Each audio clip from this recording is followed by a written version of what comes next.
guys? Welcome to this episode of the Trainer Feed. I'm one of your hosts, Jacques Leger. With me are David Bravo. What's up? And Angel Sanchez. Yo. How are we feeling today? Good. Chilling. Back in the lab. We've been doing a couple of episodes in person. Those have been going awesome. I hope you guys have been enjoying those. We are back to the original Zoom for today. But without further ado, we have guest John Quartuccio, who had been in the Cherry's curriculum with myself and Angel. This guy is an awesome individual. He's really been all over the map when it comes to training in the country. So we're really excited to have him on. And let's see what he has to say as we really pick his brain. Hey, what's going on? New York, what's going on? What's up, man? How you feeling, man? Good, man. I miss you guys. How are you? I know. It's been a minute. Yeah, I miss you too, dog. I'll be there in July, by the way. So I'll definitely let you guys know when I'm up. Let's go. Maybe we do an in-person interview right there. Let's do it. Yeah, I'm down. Perfect. John, so this is David, one of our co-hosts. You may or What's may up, man? I've seen you around. I've seen you around in the Equinox, classes and stuff. I remember you. Yes, sir. So this guy was in curriculum with me and Angel, I want to say 2018, 2019, whenever that was. But for those of us who may not be familiar with your path, I know I spoke to you a bit about your transition into fitness, but can you tell us a bit about how you got into becoming a trainer, how you got into health and wellness? Yes, for sure. So I was playing football. I played football in the college. I played at St. Lawrence University, small school, right upstate New York, 10 minutes from the Canadian border. Sophomore year, I wake up. I'm in excruciating back pain. We're on a road trip. We have a game that day. And so I didn't know how to get through that game other than start taking some leave, right? So I played the game. The next day is our film day. We see the trainers, get recovered. And I remember going to the trainer and telling him specifically, I feel like something is missing in my back. And they're like, oh, don't worry, it's just muscles. You'll be fine. So I missed that Monday practice. And other than that, I played every practice, every game, just an excruciating amount of pain. And I would probably take about 12 to 15 to leave a day. So thankfully, nothing worse, not taking anything worse. But as that went on, the season ends. I'm like, all right, cool. We're going to start off-season training. This is when I'm going to feel better. We start lifting. Things get even worse. So I'll never forget throwing a snowball at one of my friends and my back locks up. I can't move for 24 to 48 hours. So I know it's getting like a serious problem. I'm starting to get depressed. I'm seeing a physiotherapist. I'm seeing the athletic trainers and nothing's working. So I decided to leave that school. I come back home because there's a physical therapist that I trust. And I start to work with him, start taking classes at a community college, keep my credits going. And my back gets a little bit better. But at this point in my life, I'm 19. I think I'm going to be in pain for the rest of my life. This is just what it is. I would say I was at like 50% at this point after training with the physical therapist from home. So our community college had an exercise physiology program. Our seminar, we started to visit, like within the first week, we started to visit local gyms in the area. And there was a strength and conditioning facility that opened up right when I left town, like right when I went to college. And it was a husband and wife, and they were training the local high school athletes. So when we went to that gym, I started speaking with him, and he says, and I quote, I'll get your back better, and I'll get you training harder than you've ever trained before. And in my head, I'm like, yeah, whatever, buddy. At this point, I'm just an ignorant 20-year-old ready to just jump into another football team and just deal with the pain. And he was right. He proved me wrong. He changed my life. And once he did that for me, I knew this is what I wanted to do. I looked up programs. University of Miami had a great program with a great physiotherapy school. So I went there, studied exercise physiology with a pre-med track, planned to go to physiotherapy school. Upon graduation, I take a year off. I went to 3 different schools. I just need a break. The first job I apply for is a aide in the physical therapy office at University of Miami Hospital. I went in, handed my resume, and she's like, I'd love to have you, but we have 200 applicants. Like, there's only 2 positions. And I'm like, all right, no worries. It was nice to meet you. So my girlfriend at the time mentions Equinox. I'm like, I don't know what that gym is. What are you talking about? She's like, oh, it's a nice gym. It's where everyone goes. So I started working there, worked there for 7 months. And then the lady who I applied for the aide position at the physical therapy office tells me she has a spot open. So I leave Equinox, work in the physical therapy office, and after 6 weeks, I hate it. Like, absolutely hate it. Love training a lot more. And not that physical therapy is wrong. I think physical therapy is a great field, but it just wasn't for me. I love training. So I left that job, went to, decided to go back up north, learn from the guy who helped me. So I worked at his strength and conditioning facility for 2 years. And there we trained everything from T-ball to professional athletes. I would say 80% of our athletes were high school and college, right? So that's mainly what we trained. And in a group setting.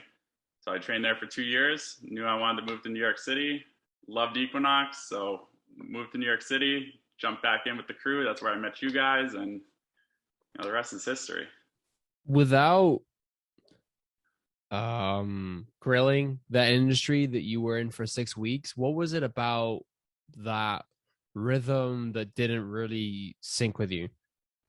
Yeah, it's for me personally, it just opened my eyes to where I wanted to deal with people that were healthy, just like that didn't have, no, I take that back, not healthy, right? Because we want to get them healthy, but people that weren't injured, that weren't limited, right? That we can kind of jump in the training with. But also, I think it's the contact hours. I hated working through insurance and seeing, the physical therapists have to take so many, like, they're going back and forth doing things for insurance when it's not necessarily for the client's best interest. It's tough to see. I don't know if it was just my physical therapist office or if that's the whole industry, but I think, having more contact hours as a trainer and being more a part of their life, you can make more change. And that's kind of what I was about.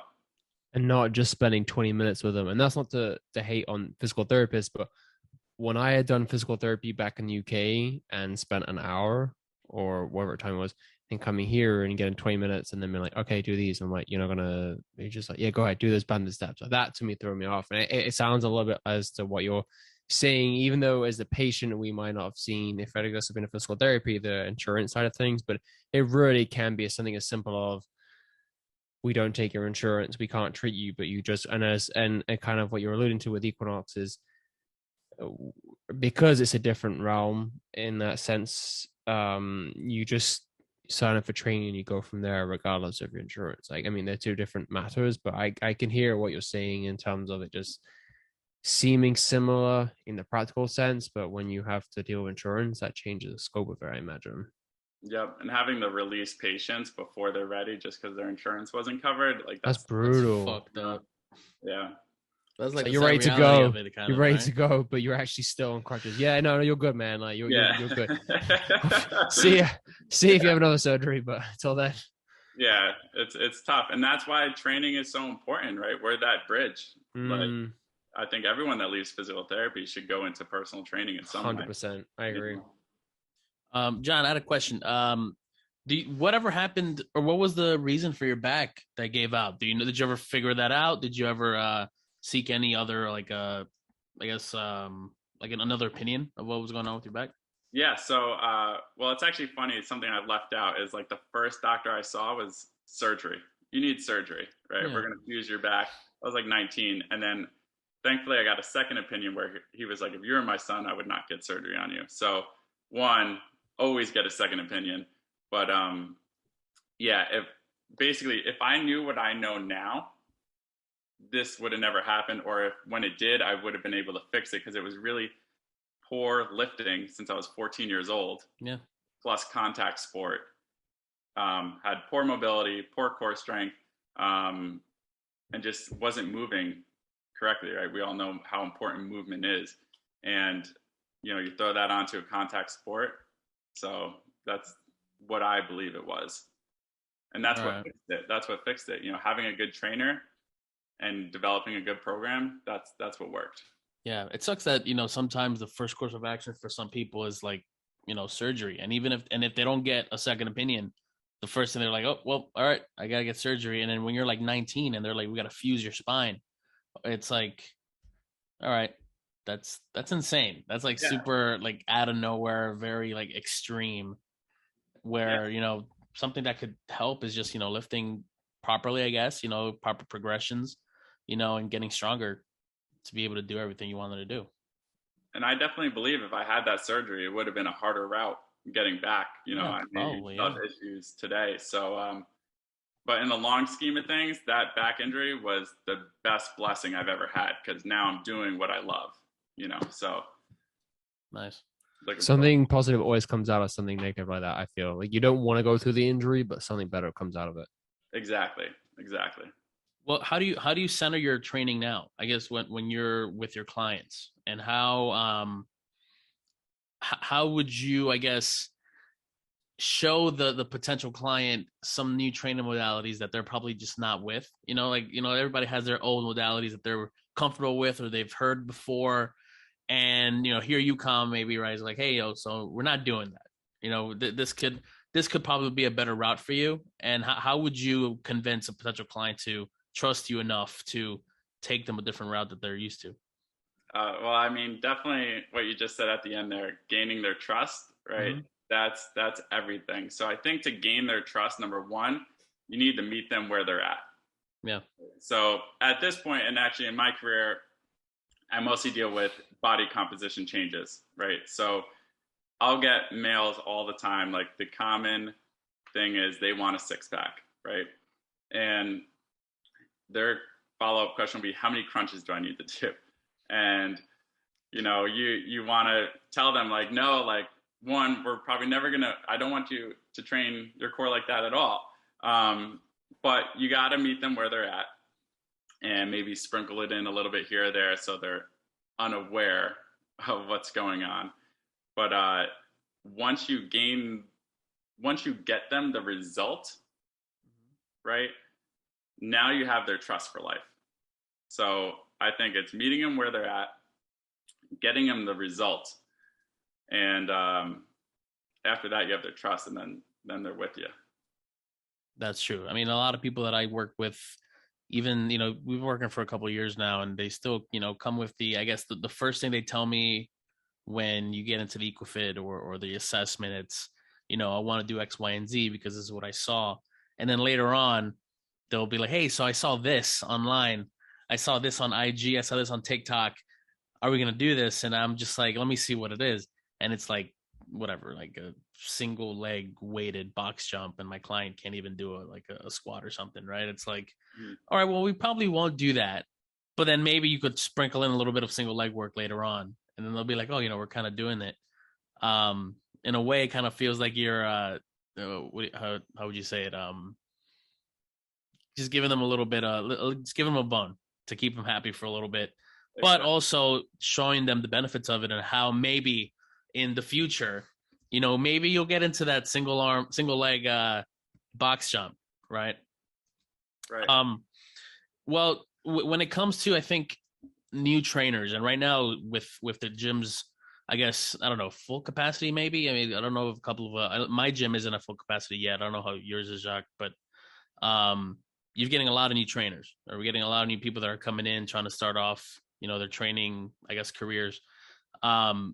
And I know a big thing for me when I was coming in is, information. There's just like a big information overhaul where it's like you have so many resources to look at things from. And how would you go about telling a new trainer how to navigate, when the internet is so saturated with information? How would you go about telling like a mentee, let's say, saying, hey, this is what you should probably look at rather than this? Oh man, that's a question of the times, my friend. That's a great question. The only way I know how to answer that is just kind of saying, if I was a new trainer, like knowing what I know now, who would I look into? And just listing off those names. So in terms of the people that I would follow and look at their information, my personal favorites would be Mike Boyle, Eric Cressy, Gray Cook, Lee Burton from FMS, Clean Health Institutes, I think that does a great job. And just like trainers that I think that are out there on social media that are doing a good job would be like Ben Bruno, Don Saladino, and Lane Norton. I think, have bigger followings and I like a lot.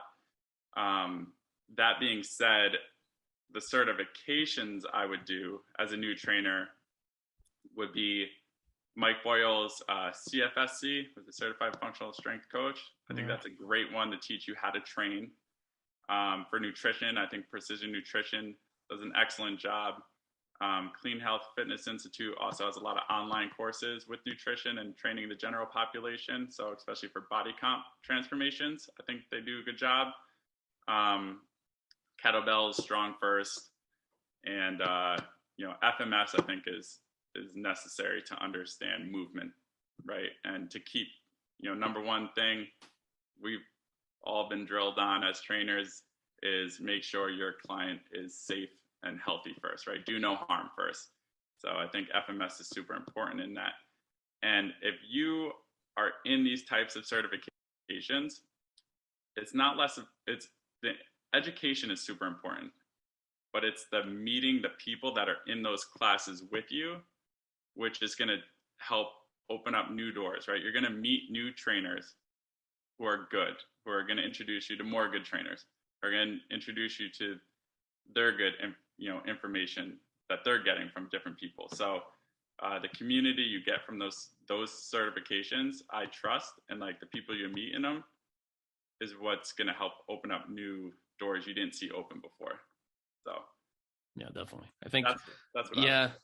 No, perfect. I mean, a lot of new trainers that come in are always, at least some of them that I've seen have been very shy. I mean, in the beginning, right? It's like, they don't want to ask many questions, but you do have the people that come in just with loads of questions that are great because, you're always wanting to learn, you're always wanting to ask questions. And I think depending on, however the culture is of whatever environment you're in is what really plays a role. And like you said earlier, if, you meet really good trainers, they'll definitely give you resources like the people that you mentioned. That's kind of how I do it. If somebody asks me something, I always give them kind of the people that I like to follow a lot. Because first, it's like, they could probably explain things better than I can.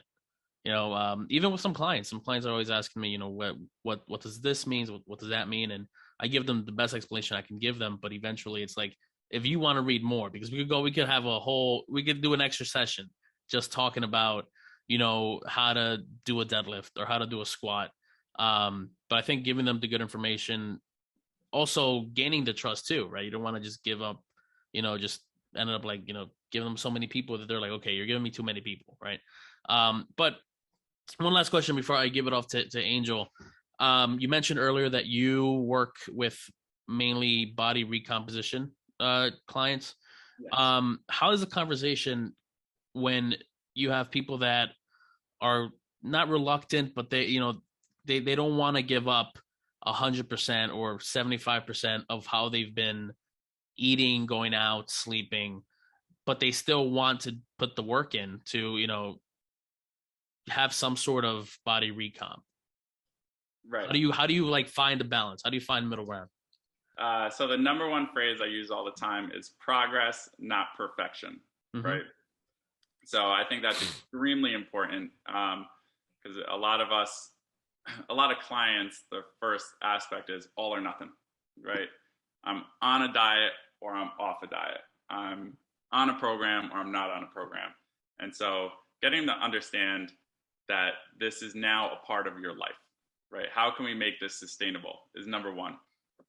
Number two is like really telling them expectations. Like I'll have clients that says, all right, this is the picture that I want to look like, right? As a magazine, cover of Muscle and Fitness. And it's like, all right, I'm going to explain to you what that person went through to get that photo shoot. What are you willing to do to get there, right? Because you have to have realistic expectations. And then I guess I like really on that, like I'm a huge foodie. Like I go out a lot. Like I am not the best chef. I'd rather eat from a good chef. Mm-hmm. So there's tons of tricks and tips that you can have to enjoy, have fun, go out, and still hit your goals. Yeah, and like specific restaurant tips that I'll just throw out there, like that I use with my clients is look at the menu before you go, Mm-hmm. right? Focus on protein and veggies. Fill up on good protein and fiber. It's going to prevent you from making like swaying from poor decisions. And don't be afraid to ask your waiter or your bartender for switches, right? Yeah. So I want my clients to be able to have fun, enjoy what they're doing, have realistic expectations, and then to get to where they're going to be. Definitely. I think as they keep enjoying what they're doing, the more we're able to, keep them locked in to 100%. The program and I guess the lifestyle. 100%. Cool. All right, John, I'm gonna jump in. First and foremost, you've been all over the place. Like, what's up, dude? Like, you're in Denver. Are you in Colorado now? Like, what's going on? Yeah, so I just moved to Charleston 2.5 weeks ago. Oh, snap. If anyone, have you guys been to Charleston at all? No. Oh yeah. All right, highly recommend. One, you guys are all invited anytime. Let me know. But awesome food town, 10 minutes from the beach. Absolutely love it here. So I'm in South Carolina now.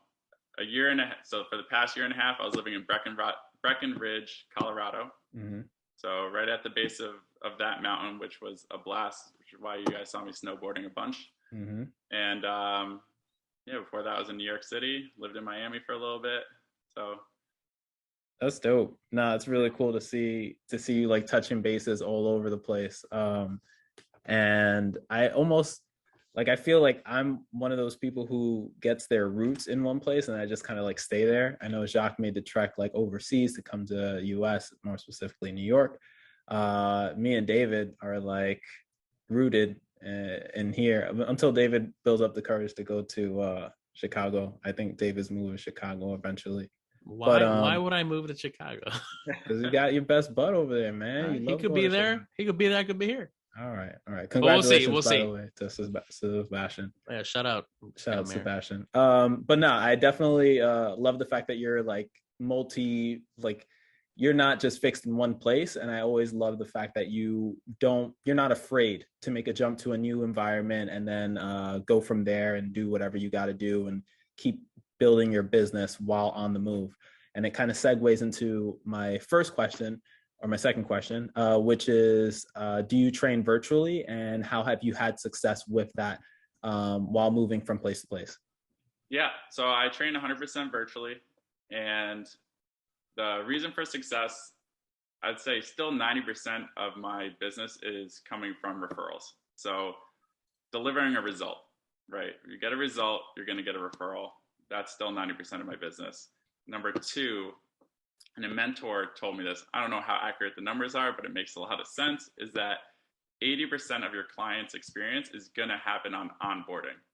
So especially with the online training, you need it to be smooth. If they have a poor onboarding experience, it's 80% chance they're going to have a poor experience overall. If you have a great onboarding experience, 80% chance they're going to love the experience. So having your onboarding process smooth and piggybacking off of that, making sure that they have systems or I have systems in place for them that they know what they're doing, when they're doing it, basically having a personal trainer in their pocket, right? Because I don't want them leaning on me 24/7, texting me, hey, I'm at a restaurant, what should I eat? I'd rather them have a worksheet that says, when you're at a restaurant, this is the advice you need to follow. Now they're in control. They're taking control of their own life and making changes that way. So, so it's lifelong. It's not a 12-week program. It's a life change. So systems,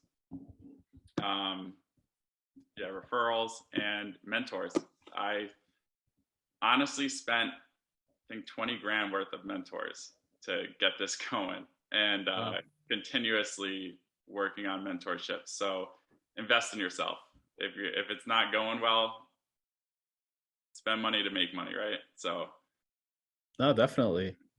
yeah. I mean, I completely agree that referrals are the way to go. Like I think we've all had successful businesses to the point where referrals lead into like new leads, and then you just keep generating from there. It's really incredible that you're able to do that on the go. I think that's a little bit harder.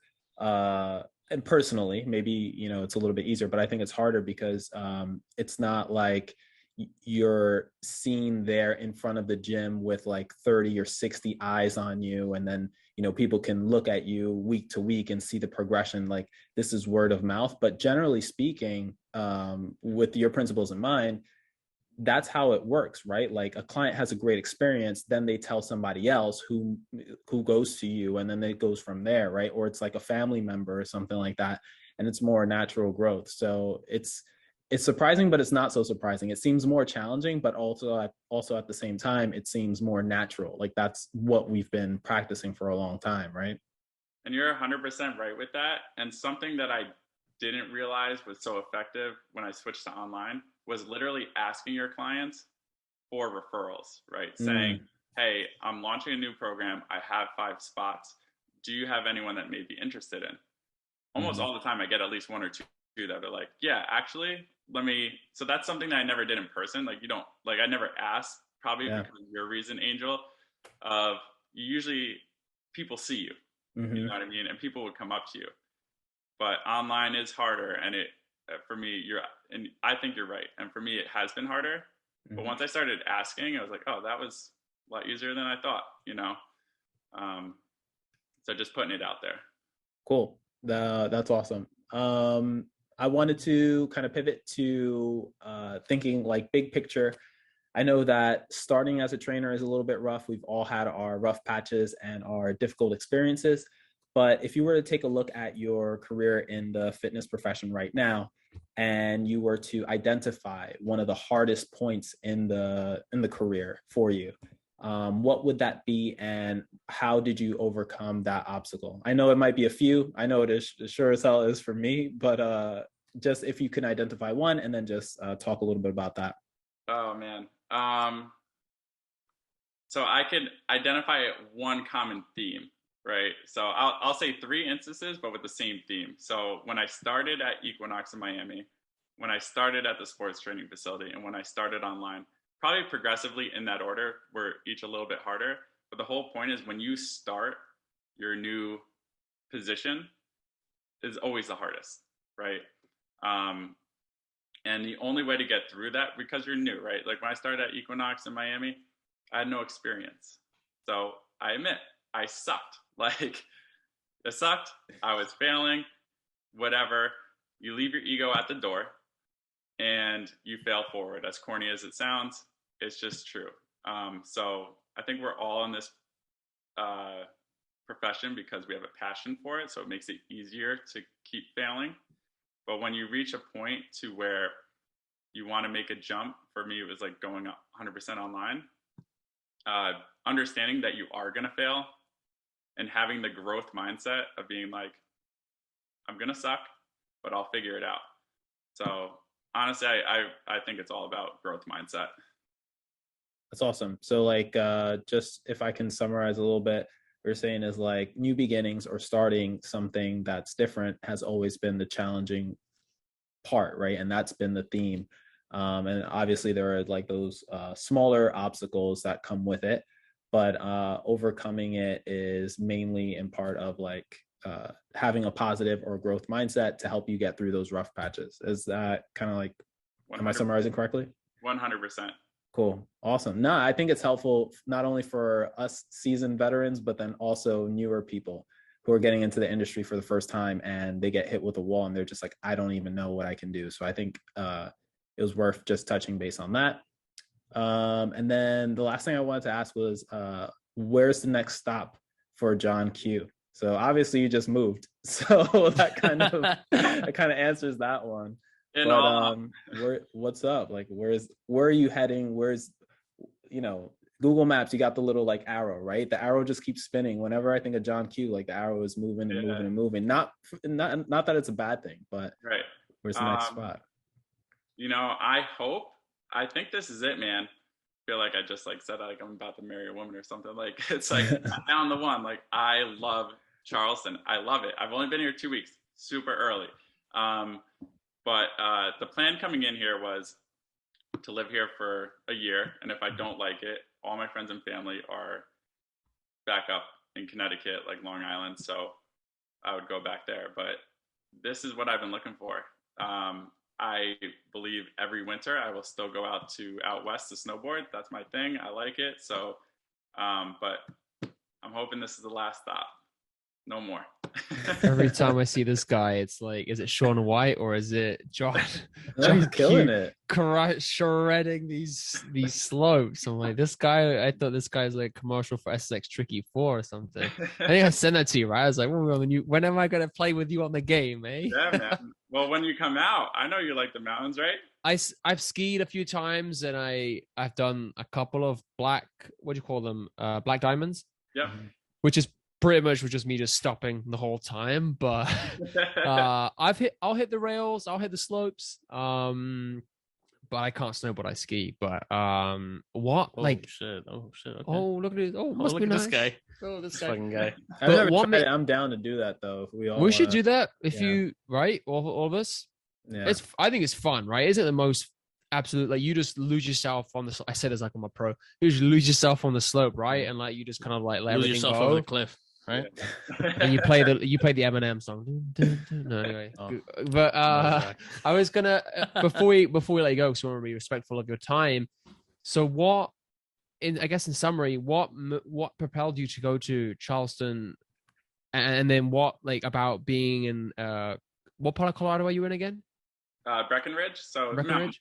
a mountain town. What like spawned the desire to go there, and then from there to go to Charleston? Like what kind of, like what you say you love it, and that's amazing to hear. Like what kind of drew you there? Yeah. So, well, once I got my business online, the whole idea is, okay, where do I want to live? Right. I was in New York City. I love New York City, but for me, it wasn't a long-term thing. So I've always wanted to live close to the beach or in the mountains. So I gave the mountains a shot. I love the winter. The summer is not for me. So now I actually took a road trip from Miami up to Wilmington, North Carolina, looking at beach towns last year for like 6 weeks. That's probably why you see me bouncing all around too. This guy's world tour. To find this spot. And I didn't even have Charleston written down on the list. And I was like, all right, Charleston's kind of close. I was in Savannah. I was like, I'll stop there. And I planned on stopping for a night, and I stayed for 2 to 3. And I was like, this place is perfect. People are nice. Food is fantastic. Beach is great. There's surf here, kind of surf. So yeah. So, I mean, I've just been looking for a place to settle down. So good for you, man. That's good. Look, one last thing. I don't want to throw you under the bus here, but do you remember in those meetings when you'd fall asleep? Yeah. Wait, No. do you remember? Oh, 100%. Life of a trainer. Yeah, life of Dave. a trainer, for real. David, this guy, we would look over and this guy was like like passing out on his hand. And the thing was, he wasn't even the back, he'd be like in the middle, the front. Yeah. Some of those classes are boring, bro. Shit. Yeah, that, and then you're working out, you're moving, you're training like clients at 6. So you have to move all your sessions because it's like a 4-hour class. So you got to start at like 5:30 or 6, get as many sessions in as you can, and then head back. It's just as a whole, and then they're gonna talk your ear off about, ironically, like about things like sleep. Right? Like it'll be a meeting on sleep. I'll never forget the class too, because we were all in the front row, but you guys were directly across from me. So when my eyes did open up a little bit, it was you two laughing. I was like, shit. Oh my God. I was dying of laughing because you were like, you're like with the eyes are glazed over and like really trying to open up. I was like, you can't be caught off guard in those classes. When we were taking 2 or 3 classes with this guy, we always just fuck around and just make fun of everyone. It was just it was ridiculous. It's that vibe, right? And then these workshops as well were only like 16 of us, so it wasn't like there were that many. But I'm glad you remember it in a good light. I don't want to like embarrass you, but I thought that was like by all means. John Q. That was just like, probably gives you even more fuel for the fire. Just like, yeah, I remember those days. I'm never going back to that. You know? But isn't that the life of a trainer? Like we're up early, we train late at night, and then like we had classes in the middle of the day. That's our nap time. That's exactly. yeah. That's like the guys who work part-time at a hotel for the night duty. They just sleep on the hours. It's like we sleep in the workshop essentially. Yeah. John, this has been awesome. I'm so glad we finally got you on. I know I've been talking to you for a while to trying to get you on, and glad you're all settled. Seriously, if you're in New York and we could try to do this in person, let's make it happen. And then if we could do like a ski trip or something in the fall. I've never been to Colorado. I'm dying to see hockey for one out there, and then two, I want to hit the slope. So like, maybe we make it 2-1. Who knows? Yeah, I'm down. And Charleston, you're welcome here anytime as well. As long as the biscuits are good. They are actually extremely good. That's what I hear. Right down the street, homemade biscuits. You'd love it. Oh my God. Hang on before you dip. There's like beef between Carolina and their barbecue versus like Texas barbecue or something like that. Have you heard that yet? And then have you tried barbecue in different places, and how is it a little bit different? Ooh. I heard this from somebody. One of my clients was telling me, he was like, yeah, you know, they all have, it's like Kansas City barbecue, it's like Texas barbecue, and then there's Carolinas. So that's what I would say. Kansas City has the best barbecue, no question. Wow. In my mind. And that was always a stop, whether I was driving from New York to Colorado or Charleston to Colorado, I will always stop in Kansas City. It is a secret gem. I love that city. Fantastic barbecue. Not just Patrick Mahomes then, hey? Just got some good food too. Not just Patrick Mahomes. Patty Mahomes. That's dope. I don't know if they're going to be done this year. We'll see. Toughest division in the game, I think, this year, right? Oh, yeah. For sure. Dude, sorry about your Rangers. I know he hates me shitting on them. Sorry about that. Hey, don't be sorry. You just watch us win the Stanley Cup this year, bro. Okay. Yeah, bet right on this fan over here. But, dude. Islanders are trash, bro. Yeah, that's why. I'll leg off this, but I commented something with Sidney Crosby before Game 7 in that first round. And the amount of heat I took once they won, dude, I was still getting chopped from people 3 days later. They're like, "Oh yeah, really? Look at fucking Islanders." It's like, this is 3 days ago. Let's go. That's what happens when you open yourself. You invite yourself for chopping. That's what happens. Yeah. I will say though, the Islanders, the past 2 seasons or like the previous seasons, they should have won the Stanley Cup. They have a phenomenal team. Dude, they got what beat. happened this season? I remember when we went to the game. Yeah, they were insane. So we went right before COVID, and then in COVID they stopped playing for like 4 or 5 months, and they did a thing in the bubble where they went to Toronto, Edmonton, they played in a bubble, and they lost in 6 games to the eventual winner Tampa Bay, and then the season just gone, the conference finals, they lost to Tampa Bay again in game 7 by 1 goal, and they gave up a shorthanded goal. So it's when you're on the power play and you give up a goal, which is like not good. The only one they gave up all year, that 1 goal, literally. And Tampa Bay like cruised in both finals. So like a lot of people say like had they got there, they probably would have won one or both of them. So and this year it was the arena wasn't finished till November, so they were on the road for like 3-4 weeks, like playing all their games at the beginning of the season. Excuses. On the road. No, I'm just telling you excuses. All these excuses you just listed. I don't think they're excuses. The same distance, isn't the goal the same size? Thing. Puck is still the same.